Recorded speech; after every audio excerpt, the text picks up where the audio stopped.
Kalyanpur police का नया कारनामा, हत्या के मुकदमे को आत्महत्या में बदल डाला। कानपुर थाना कल्याणपुर पुलिस पर आरोपियों से मिलीभगत कर 302 के मुकदमे को 306 में बदलने का आरोप लगाते हुए पीड़ित परिवार द्वारा आयरा प्रेस क्लब में प्रेस वार्ता की गई। प्रेस वार्ता के दौरान मृतक की बहन ने बताया कि उसके भाई की हत्या की बात उसकी भाभी ने क्षेत्रीय लोगों और स्थानीय पुलिस के सामने कबूली गई थी।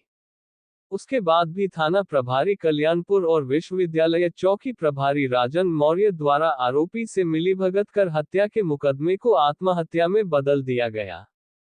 बताते चले बीती 7 अक्टूबर 2022 की रात मकड़ी खेड़ा निवासी देवेंद्र कुमार की हत्या कर दी गई थी, जिसका आरोप देवेंद्र की पत्नी दीपा कनौजिया पर लगाया गया।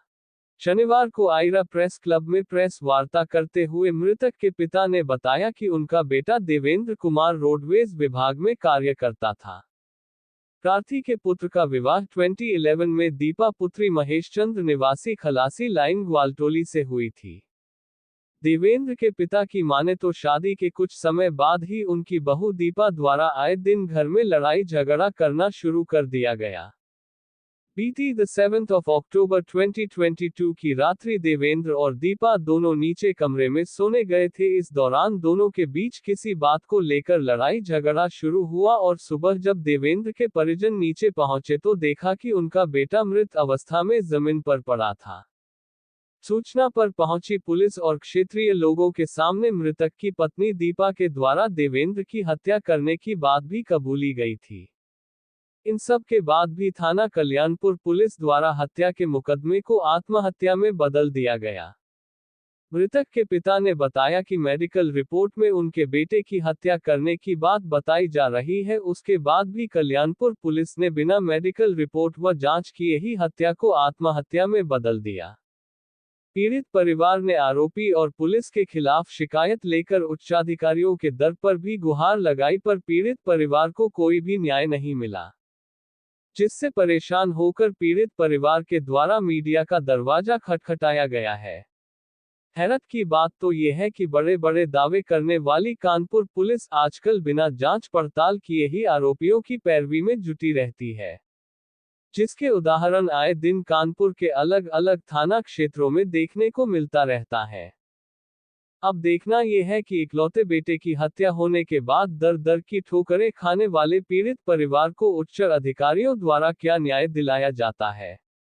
PAD न्यूज कानपुर, नौशाद अली की रिपोर्ट। क्या घटना हो गई? घटना ये कि हमारे लड़के और बहू 6 अक्टूबर रात लड़ने के बाद में रात में 12 बजे के बाद में हमारी बहू ने हमारे लड़के को मर्डर कर दिया। मर्डर करके ज़मीन पर लिटा दिया।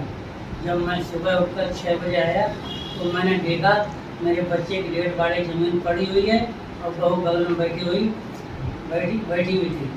उसके बाद मैंने जैसे बच्चे का डेड बॉडी देखी, मैं बेहोश हो गया। मैं चिल्ला पड़ा, रोने चिल्लाने की आवाज़ हो गई, मुझे पूरे मोहल्ले के लोग इकट्ठे हो गए। उसके बाद जांच पड़ताल हुई। पुलिस के सामने मेरी बहू ने ये बात को कबूला कि मर्डर मैंने किया, इसके जिम्मेदार मैं हूँ। उसके बाद मैं थाने कल्याण का रिपोर्ट लिखाने गया। रिपोर्ट 302 का मुकदमा लिखाया। इसके बाद बिना कहे सुने ही बिना पूछताछ के 306 में मुकदमा कायम कर दिए गए, जिसकी मैंने कई बार काफ़ी लोगों से शिकायत की, जिसका मुझे आज भी न्याय नहीं मिल पाया। मैं आज भी दर दर भटक रहा हूँ, इसलिए मुझे न्याय चाहिए। क्या करता था आपका बेटा?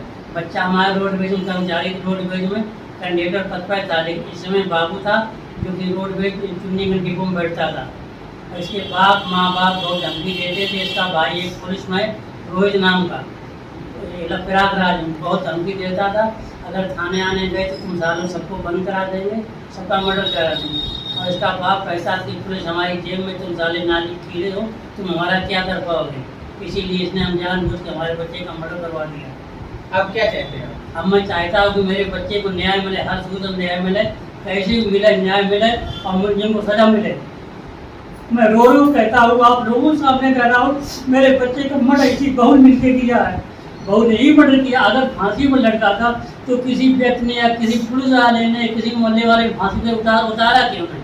और फिर जब बच्चा फांसी पर लटका था तो बहू को हमको बुलाना चाहिए, मैं घर पे मौजूद थी, तो माँ बाप क्यों बुला दिया, माँ बाप को बुला लिया और एम्बुलेंस गाड़ी बुला रही, जबरदस्ती बाड़ी लिए जा रहे थे।